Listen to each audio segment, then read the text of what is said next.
Hello అండి, ఈరోజు మనం ఈ వీడియోలో పొనగింటాకు కూర ఎలా తయారు చేయాలో చూద్దాము.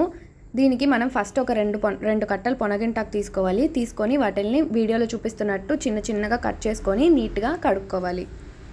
తర్వాత ఒక హాఫ్ గ్లాస్ కందిపప్పుని శుభ్రంగా కడుక్కొని దాన్ని మెత్తగా కాకుండా కొంచెం పలుకుగా ఉండేటట్టు ఉడకబెట్టుకోవాలి.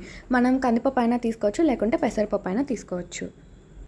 ఆ తర్వాత ప్యాన్ పెట్టుకొని ప్యాన్ హీట్ అయిన తర్వాత నూనె వేసుకొని ఉప్పు మిరపకాయలు మనకి ఎన్ని కావాలంటే అన్ని వేసుకొనేసి నీట్గా ఫ్రై చేసుకోండి.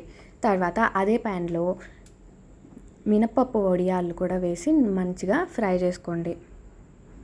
ఆ తర్వాత అదే ప్యాన్లో ఇంకొంచెం నూనె పోసుకొని ఒక 2 ఎండుమిరపకాయలని తుంచి వేసుకొని ఒక స్పూన్ మినపప్పు, ఒక స్పూన్ జీలకర్ర, ఒక స్పూన్ ఆవాలు, కొన్ని వెల్లుల్లి రెబ్బలు వేసి చిటపట అనిన తర్వాత కడుక్కున్న పొనగింటాకుని కూడా వేసి బాగా ఫ్రై చేసుకోవాలి. కూర అంతా ఫ్రై చేసుకున్న తర్వాత దాంట్లో ఒక 1/4 స్పూన్ పసుపు వేసి బాగా కలపాలి.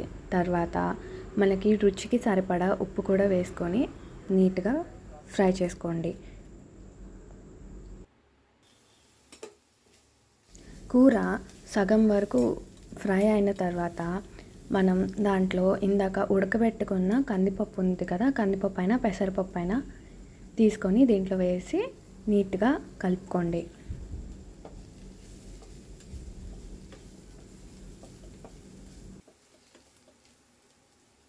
తర్వాత ఆ కూరలో ఒక 2 టేబుల్ స్పూన్ల పప్పుల పొడి కూడా వేసి అదంతా కూరలో కలిసేంత వరకు మంచిగా కలుపుకోవాలి.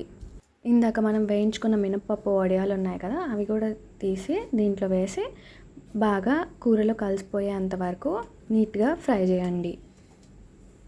ఇది ఫ్రై అయిన తర్వాత ఇందాక మనం వేయించిన ఉప్పు మిరపకాయలు ఉన్నాయి కదా, అవి కూడా తీసి దీంట్లో వేసుకొనేసి నీట్గా అంతా మొత్తం కలిసిపోయేలాగా ఫ్రై చేసుకోవాలి. అంతే అండి, పొనగింటాకు కూర రెడీ. ఈ కూర కంటికి చాలా మంచిదండి. నేను చెప్పిన విధానంలో ఒకసారి ట్రై చేసి చూడండి. పిల్లలు కూడా చాలా ఇష్టంగా తింటారు. కనీసం వారానికి 2 సార్లైనా తినాలి. Please do subscribe to my channel. Bye.